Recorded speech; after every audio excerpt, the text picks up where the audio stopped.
अस्सलामुअलैकुम दोस्तों, hope you all are doing good. तो मुझे कुछ कमेंट्स आते हैं कि बहन हम स्कूल या कॉलेज नहीं जाते हैं, हम घर पर ही ऑनलाइन स्टडी करते हैं एंड हमें ऑनलाइन क्लासेस और सेल्फ स्टडी मैनेज करने में प्रॉब्लम आती है। तो मैंने सोचा कि क्यों ना एक ऐसी रूटीन शेयर की जाए जहां आप ऑनलाइन क्लासेस, सेल्फ स्टडी, नमाज एंड कुरान और थोड़े बहुत घर के काम भी मैनेज कर लें। घर के काम इसलिए क्योंकि हमें ना चाहते हुए भी कुछ ना कुछ करना पड़ जाता है, क्योंकि हम घर पर रहकर जो पढ़ाई करते हैं। और ये वीडियो ड्रॉपर्स, कॉम्पिटिटिव एग्जाम या फिर किसी भी क्लास के स्टूडेंट के लिए बहुत ज़्यादा हेल्पफुल हो सकती है। तो ये वीडियो टोटली घर पर रहकर पढ़ाई करने वाले स्टूडेंट्स के लिए है जो स्कूल या कॉलेज नहीं जाते। So in this video I will share you how you can manage your online classes and self study with balance of नमाज एंड कुरान। सो इस वीडियो को बिना स्किप किए पूरा एंड तक देखना, क्योंकि आई डोंट थिंक कि ऐसी वीडियो यूट्यूब पर अवेलेबल है। So without wasting any time, let's get start into the video. So first of all आपको अपने दिन की बेहतरीन शुरुआत करने के लिए अपने आप को रात में प्रिपेयर करना होगा।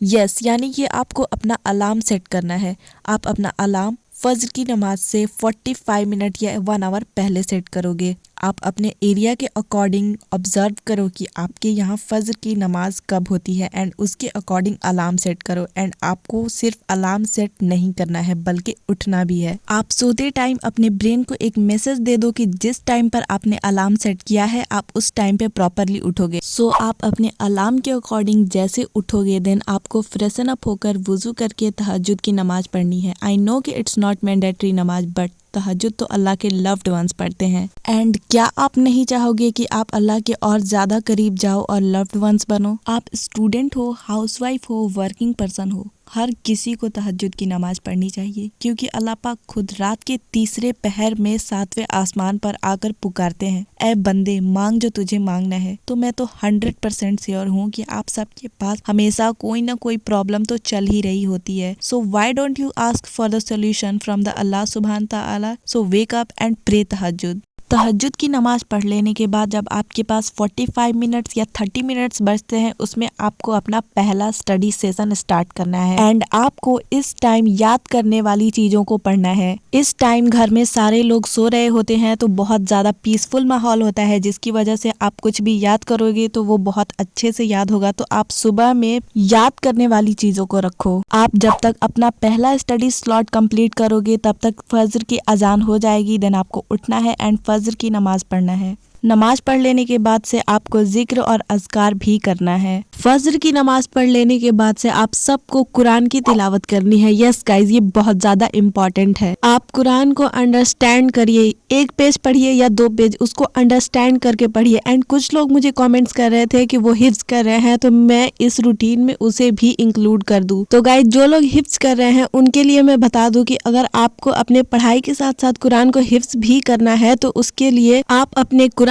मेमोराइजेशन को 1 या 1.5 घंटा टाइम दीजिए। जो लोग भी हिफ्ज करना चाहते हैं मैं उनसे कहना चाहती हूँ कि आप सुबह में कुरान को मेमोराइज करिए, उसको अच्छे से पढ़िए एंड अंडरस्टैंड करके पढ़िए। एंड रात में सोने से पहले आप सब उसको रिवाइज करके तभी सोइए। और जिन लोगों को हिफ्ज नहीं करना है वो सिर्फ कुरान को पढ़िए, अंडरस्टैंड करिए एंड देन अपना नेक्स्ट स्टडी सेशन स्टार्ट करिए। कुरान पढ़ लेने के बाद 10 से 15 मिनट का ब्रेक लीजिए एंड अपना नेक्स्ट स्टडी सेशन को स्टार्ट कर दीजिए। मॉर्निंग में पढ़ाई करने के कई फायदे होते हैं। सुबह का वक्त शांत होता है, जिसकी वजह से आपका ध्यान अच्छी तरह से पढ़ने में लगता है। फ्रेश माइंड से आप इंफॉर्मेशन को बेहतर तौर पर ऑब्जर्व कर सकते हैं। इसके अलावा सुबह का टाइम प्रोडक्टिव होने पर आप दिन भर एनर्जाइज्ड और फोकस्ड रह सकते हैं। और सुबह के टाइम आप वो चीजें पढ़िए जो आपको टफ लगती हैं। एंड इसके बाद आप जब थोड़ा थक जाओगे देन आप 1 घंटे या आधे घंटे का नैप ले लो एंड देन अपने घर वालों का थोड़ा हाथ बटा दो और सुबह के वक्त शावर लेकर आप फ्रेश हो जाओ। एंड देन 10 बजे तक अपना ब्रेकफास्ट कंप्लीट कर लो। सुबह के स्टडी स्लॉट्स में तो तुमने सेल्फ स्टडी की थी,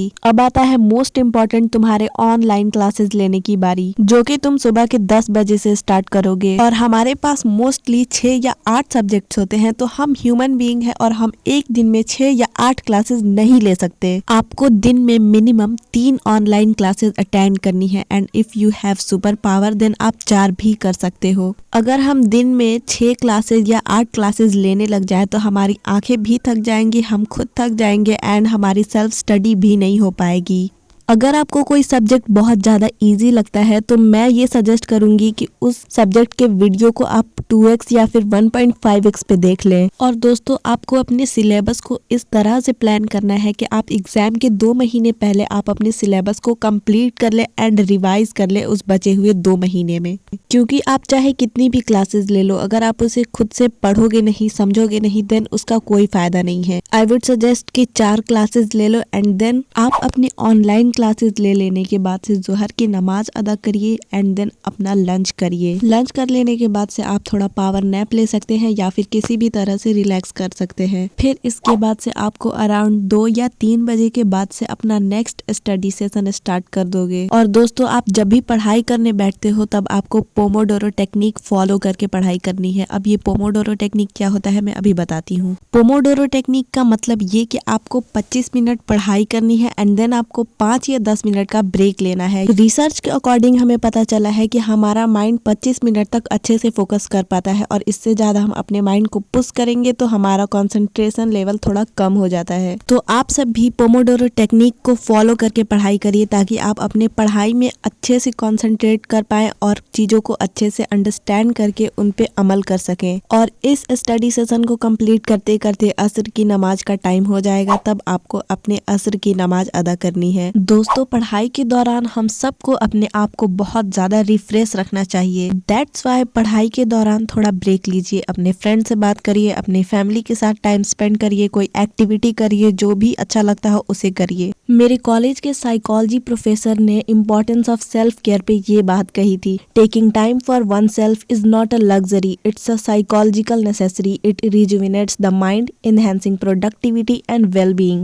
Refreshing means mental and emotional reset. तो उस वक्त उन चीजों में इंगेज होइए जो आपको जॉय और पीस देती हो। और दोस्तों आपको याद रहे कि आपका ब्रेक टाइम 30 मिनट्स का हो या फिर 1 आवर का। जब तक मगरिब की अजान होगी आपके पास 30 मिनट्स या फिर 45 मिनट्स बचे होंगे। तो अजान होने से पहले आपको कोई सा भी इजी सब्जेक्ट उठाना है लाइक हिंदी एंड इंग्लिश और it could be any language और उसको रिवाइज करते जाना है। जो सब्जेक्ट्स हमें इजी लगती हैं उन्हें हम आधे घंटे में भी कंप्लीट कर लेते हैं। तो इस वक्त अपने इजी सब्जेक्ट को आधा घंटा दीजिए और उसे अच्छे से पढ़ लीजिए, रिवाइज कर लीजिए, दैट्स इट। और फिर 5:30 से लेकर 6 के बीच हमारी मगरिब की अजान हो जाती है। तो उस वक्त आप अपनी मगरिब की नमाज अदा करिए, कुछ जिक्र अज़कार करिए और इसके बाद से अपने घर वालों की थोड़ी हेल्प कर दीजिए घर के कामों में। अगर गर्ल्स है तो वो कुकिंग या फिर बर्तन धोने में हेल्प कर सकती हैं एंड अगर बॉयज है तो वो कोई सामान लाने में हेल्प कर सकते हैं। दोस्तों मुझे ऐसा लगता है कि हम जिस घर में रहते हैं उसकी रिस्पॉन्सिबिलिटी हमारे पास थोड़ी बहुत होनी चाहिए ताकि आगे चलकर हम अपनी फैमिली के लिए और किसी भी जगह के लिए एक जिम्मेदार इंसान बने। घर वालों के हेल्प कर लेने के बाद से आपको फिर से पढ़ने बैठ जाना है और इस वक्त होगा आपका सबसे लंबा स्टडी सेशन जो कि होगा 3 या फिर 4 आवर्स का। और इस वक्त आप सेल्फ स्टडी करोगे और सेल्फ स्टडी करने से पहले आपको टू डू लिस्ट बना लेना है कि आपको कौन कौन सी चीजें, कौन से टॉपिक्स और किन चीजों को आपको कवर करना है। हमें टू डू लिस्ट बनाकर पढ़ने में ज्यादा क्लैरिटी होती है और हमें एक मोटिवेशन मिलता है कि हमने इन चीजों को कंप्लीट कर लिया है। और टू डू लिस्ट बनाकर हम जब पढ़ाई करने बैठेंगे तो हमें इस बात की मोटिवेशन मिलेगी कि हमारे एग्जाम्स बहुत ज्यादा करीब है और हमें इन चीजों को कंप्लीट करना ही है। अपना सेल्फ स्टडी सेशन कंप्लीट कर लेने के बाद से जो लोग भी हिफ्ज कर रहे हैं उनको अपना कुरान रिवाइज करना है जो उन्होंने सुबह में पढ़ा हुआ था। इन सब चीजों को कर लेने के बाद से आपको अपनी ईशा की नमाज पढ़नी है और उसके बाद से आपको अपना डिनर लेना है। और याद रहे कि डिनर हमेशा लाइट हो। और अपने बेड पे जाने से पहले यू हैव टू रिसाइट सूरह मुल्क फॉर श्योर बिकॉज सूरह मुल्क आपको कब्र की अजाब से बचाती है। तो मेक श्योर करें कि आप इसे अपने डेली लाइफ में इंक्लूड करें। एंड लास्टली सूरह मुल्क रिसाइट कर लेने के बाद से आपको सोने चले जाना है। तो दोस्तों ये थी आज की वीडियो। आई होप कि ये वीडियो आप सबको पसंद आई होगी। तो इस रूटीन को आप जरूर फॉलो करिए एंड इंशाल्लाह आपकी लाइफ में बहुत ज्यादा तरक्की मिलेगी। और मेरे चैनल को सब्सक्राइब करते हुए जाना और वीडियो पसंद आई हो तो एक लाइक जरूर करना।